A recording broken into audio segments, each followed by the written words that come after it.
राधे राधे दोस्तों। ईश्वर आप सभी की सभी मनोकामनाएं पूर्ण करे और आप सभी को स्वस्थ और खुश रखे। चलिए कहानी शुरू करते हैं।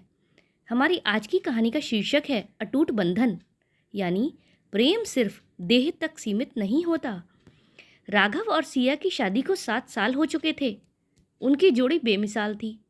एक दूसरे के बिना एक पल भी रहना मुश्किल था। राघव अपनी पत्नी पर जान छिड़कता था और सिया उसकी हर ज़रूरत का ख्याल रखती थी। उनका जीवन बिल्कुल परियों की कहानी जैसा था। लेकिन एक रात ने सब कुछ बदल दिया। रात के अंधेरे में अचानक सिया का शरीर कांपने लगा। उसकी जबान तालू से चिपक गई। होंठ हिल रहे थे लेकिन आवाज़ नहीं निकल रही थी। उसकी उंगलियां टेढ़ी हो गईं। चेहरा पीला पड़ गया। सिया, क्या हुआ? राघव ने घबराकर पूछा, लेकिन कोई जवाब नहीं मिला। उसे समझने में देर नहीं लगी कि मामला गंभीर है। वह तुरंत उसे अस्पताल ले गया। डॉक्टर ने लंबी जांच के बाद गहरी सांस लेते हुए कहा, मुझे अफसोस है कि आपकी पत्नी को लकवा मार गया है। कमर से नीचे का पूरा हिस्सा बेजान हो चुका है। राघव को यकीन ही नहीं हुआ। उसकी वही सिया जो हर समय भागदौड़ करती थी, जो चंचल थी, हंसती गाती थी, अब व्हीलचेयर पर आ गई थी। ये खबर सुनते ही राघव की माँ सावित्री देवी अस्पताल पहुंच गईं। उनके चेहरे पर चिंता कम बल्कि एक अलग ही भाव था, जैसे वो इस बीमारी को एक बोझ की तरह देख रही थीं। हे भगवान, ये क्या हो गया? सावित्री देवी ने नाटकीय अंदाज में माथा पीट लिया। राघव की छोटी बहन प्रियंका भी साथ थी। वह माँ की ओर देखकर चुपचाप खड़ी रही। सिया की छोटी बहन अनाया और उसकी सबसे प्यारी दोस्त नेहा भी वहाँ आ गई थी। दीदी, कुछ नहीं होगा, सब ठीक हो जाएगा, अनाया ने रोते हुए कहा। नेहा ने सिया का हाथ थामा। हम सब तुम्हारे साथ हैं, तुम हिम्मत मत हारना। लेकिन सिया अंदर से टूट चुकी थी। घर आने के बाद सिया खुद को बेकार समझने लगी। पहले उसकी आंखों में जो चमक थी, अब वो बुझ चुकी थी। दिन ब दिन उसका शरीर सूखता जा रहा था। राघव उसे हंसाने की कोशिश करता, लेकिन उसकी माँ सावित्री देवी उसे तानों से घायल कर देती। अब जिंदगी भर इसे पालना पड़ेगा। क्या यही दिन देखने के लिए मैंने अपने बेटे की शादी की थी? एक तो इतने सालों में एक बच्चा भी पैदा नहीं कर पाई, और अब यह सब। राघव को यह सुनकर बहुत गुस्सा आता, लेकिन वह माँ की इज्जत करता था, इसीलिए चुप रहता। माँ, सिया मेरी पत्नी है, मेरा प्यार है, यह मेरा कर्तव्य है। यह सुनकर सावित्री देवी भड़क उठती। कर्तव्य? बेटा, कर्तव्य नहीं है, ये बेवकूफ़ी है। जवान औरत की देखभाल करते करते तुम्हारी पूरी जिंदगी निकल जाएगी। क्या तुम्हें अपनी खुशियों का कोई हक नहीं? प्रियंका भी माँ की हाँ में हाँ मिलाने लगी। उन्होंने धीरे धीरे सिया के जीवन में जहर घुलना शुरू कर दिया। प्रियंका भी राघव से कहती, भैया, माँ सही कह रही हैं, अभी तो आपकी उम्र ही क्या है, कोई भी लड़की खुशी खुशी आपके साथ शादी कर लेगी। यह सब सुनकर सिया अंदर ही अंदर घुट रही थी, लेकिन राघव ने हार नहीं मानी। वह खुद ही घर के काम करने लगा। ऑफिस के बाद सीधे घर आता, सिया को कहानियां सुनाता, उसके सिर की मालिश करता। लेकिन सावित्री देवी को यह सब पसंद नहीं था। सावित्री देवी ने धीरे धीरे राघव को फिर से समझाना शुरू किया।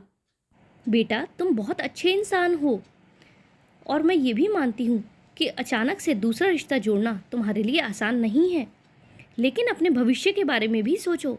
एक अपंग लड़की के साथ पूरी जिंदगी निकालना आसान नहीं है। राघव ने माँ को घूर कर देखा। माँ, आप कैसी बातें कर रही हैं? फिर सावित्री देवी ने लंबी सांस ली और धीरे से फुसफुसाई। प्रियंका के लिए एक अच्छा रिश्ता आया है, लेकिन लोग पूछ रहे हैं कि तुम्हारी पत्नी तो अपाहिज है, वो कैसे इस घर में खुश रहेगी? तुम्हारी शादी को लेकर सवाल उठ रहे हैं बेटा। अगर तुम दूसरी शादी कर लो तो सब ठीक हो जाएगा। राघव के चेहरे पर गुस्से और दुख का मिला जुला भाव आ गया। जब राघव ने उनकी बातें नहीं मानी तो वो सिया को भी इमोशनली ब्लैकमेल करने लगी। अगर तुम वाकई राघव से प्यार करती हो तो उसे खुलकर जीने दो, उसके पैरों की जंजीर मत बनो। सिया की समझ में कुछ नहीं आ रहा था कि वो क्या करे। कभी कभी घर में काम करने वाली नौकरानी मीरा उससे कहती, दीदी, आपकी किस्मत बहुत अच्छी है जो जीजू आपके साथ हैं, हमारा मर्द होता तो अब तक दूसरी शादी कर चुका होता। ये बातें उसके मन में घर करने लगीं। अगर राघव ने बाहर किसी और का सहारा ले लिया तो? ये सोचकर उसकी रातों की नींद उड़ गई। फिर सिया ने एक कठिन फैसला लिया। आखिरकार उसने अपनी माँ सुमित्रा देवी को बुलाया और अपनी चिंता बताई। माँ ने गहरी सांस लेते हुए कहा, बेटा, तुम्हारी सास का रवैया सही नहीं है, लेकिन अगर तुम चाहती हो कि राघव खुश रहे तो तुम खुद उसे किसी और लड़की से शादी करने की सलाह दो। ये सुनकर सिया की आंखें छलक पड़ी। फिर आखिरकार सिया ने हिम्मत करके राघव से खुद ही कहा, राघव, मैं जानती हूँ कि तुम्हें मैं वो सब नहीं दे सकती जिसकी तुम्हें ज़रूरत है, और मैं नहीं चाहती कि तुम अकेले रहो। तुम मेरी छोटी बहन अनाया से शादी कर लो, तुम्हारी जिंदगी संवर जाएगी। राघव के चेहरे पर गुस्से और दर्द का मिलाजुला भाव आ गया। सिया, क्या तुमने सच में सोचा कि मैं तुम्हें छोड़ दूंगा? सावित्री देवी ने तुरंत बीच में टोक दिया। बेटा, ये सोचने वाली बात है।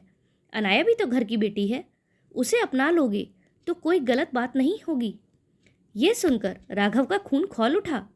माँ, आप ये कैसे सोच सकती हैं कि मैं अपनी पत्नी को छोड़ दूं? बेटा, मैं तुम्हारी भलाई के लिए ही तो कह रही हूँ। राघव ने गहरी सांस ली और सिया की आंखों में देखा। फिर बोला, अगर तुम्हारी जगह मुझे लकवा मार जाता तो क्या तुम मुझे छोड़कर किसी और से शादी करती? ये सुनकर सिया की आंखें फटी रह गईं। उसने तुरंत सिर हिलाकर मना किया। तो फिर राघव आगे बोला, तो फिर तुमने कैसे सोचा कि मैं तुम्हें छोड़ दूंगा? मेरा प्यार तुम्हारे शरीर का मोहताज नहीं है सिया। मैं तुम्हारे साथ जीवन भर रहूंगा बिना किसी शर्त के। इतना कहकर राघव ने उसकी व्हीलचेयर के पास घुटनों के बल बैठकर उसका हाथ थाम लिया। सिया की आंखों से आंसू बह निकले। उसने समझ लिया कि सच्चा प्रेम त्याग में नहीं बल्कि साथ निभाने में है। सावित्री देवी और प्रियंका हतप्रभ रह गईं। माँ, अगर आप मुझसे प्यार करती हैं तो सिया को मेरी पत्नी के रूप में स्वीकार कीजिए, वरना मैं यह घर छोड़ दूंगा। राघव की यह बातें सुनकर सावित्री देवी चुप रह गईं। सावित्री देवी चौंक गई थीं। फिर प्रियंका ने माँ को धीरे से कहा, माँ, शायद भैया सही कह रहे हैं, यह सचमुच सच्चा वाला प्यार है। लेकिन सावित्री देवी का दिल नहीं पसीजा। उन्होंने अपनी आखिरी चाल चली। एक दिन उन्होंने जानबूझकर राघव की ऑफिस की जरूरी फाइलें गायब कर दी और कहा, देखो, इस लड़की की वजह से तुम्हारी जिंदगी बर्बाद हो रही है। तुम्हें इसका ध्यान रखने में ये भी होश नहीं कि तुम अपनी फाइलों को कहाँ रख देते हो। अब तुम्हारी नौकरी पर भी सवाल उठेगा। ये अपंग लड़की तुम्हें कहीं का नहीं छोड़ेगी। लेकिन तभी सिया ने खुद को व्हीलचेयर से नीचे गिरा लिया और रोते हुए बोली, अगर मेरा वजूद आपके बेटे के लिए बोझ है तो मैं खुद ही मर जाऊंगी। तब राघव ने दौड़कर उसे संभाल लिया और माँ की तरफ देखा। माँ, अब अगर आपने कुछ कहा तो मैं हमेशा के लिए ये घर छोड़ दूंगा। यह सुनकर सावित्री देवी के होश उड़ गए। उन्होंने पहली बार महसूस किया कि उनका बेटा कितना सच्चा प्रेमी था। ऐसे ही समय बीतता गया और सिया धीरे धीरे मानसिक रूप से मजबूत होती गई। अनाया और नेहा हर दिन उसे खुश रखने की कोशिश करती। एक दिन सावित्री देवी खुद सिया के पास आईं और सिर झुका लिया। मुझे माफ़ कर दो बहू, मैं गलत थी। सिया की आंखों में आंसू आ गए। राघव ने मुस्कुराते हुए सिया का हाथ थामा और कहा, जब प्रेम सच्चा होता है तो शरीर की सीमाएं भी उसे बांध नहीं सकती, क्योंकि सच्चा प्रेम त्याग में नहीं बल्कि साथ निभाने में होता है। दोस्तों, आपको ये कहानी कैसी लगी कमेंट में ज़रूर बताइएगा।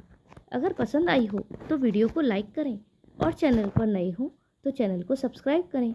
हमारे साथ अंत तक बने रहने के लिए धन्यवाद। जय श्री राधे।